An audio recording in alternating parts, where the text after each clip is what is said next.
Sa patuloy na kampanya ng pamahalaan kontra insurhensya, voluntaryong sumuko ang 10 miyembro ng violent extremist group sa pamahalaan sa Maguindanao del Norte at matataas na kalibre ng mga baril isinukur din.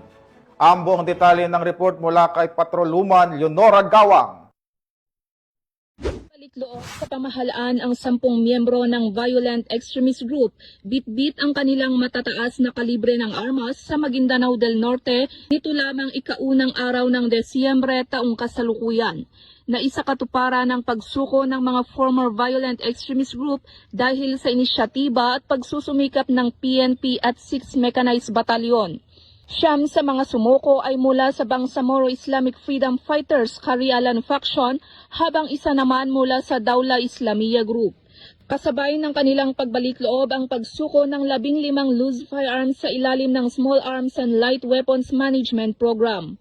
Ang pagbalik-loob ng mga dating miyembro ng violent extremist group ay isang patunay ng matagumpay na pagsisikap at pagtutulungan ng PNP, kasundaluhan at lokal na pamahalaan na nagpapakita ng epektibong implementasyon ng mga programa ng pamahalaan na maibalik sa pamayanan at mabigyan ng pangalawang pagkakataon ang mga dating lumalaban sa gobyerno upang maging produktibong miyembro ng pamayanan kapiling ang kanilang pamilya at mahal sa buhay. Mula rito sa rehiyon ng Bangsamoro, ako ang inyong Police News Network Correspondent, Patrolwoman Leonora Gawang, alagad ng batas, tagataguyod ng balitang pulis.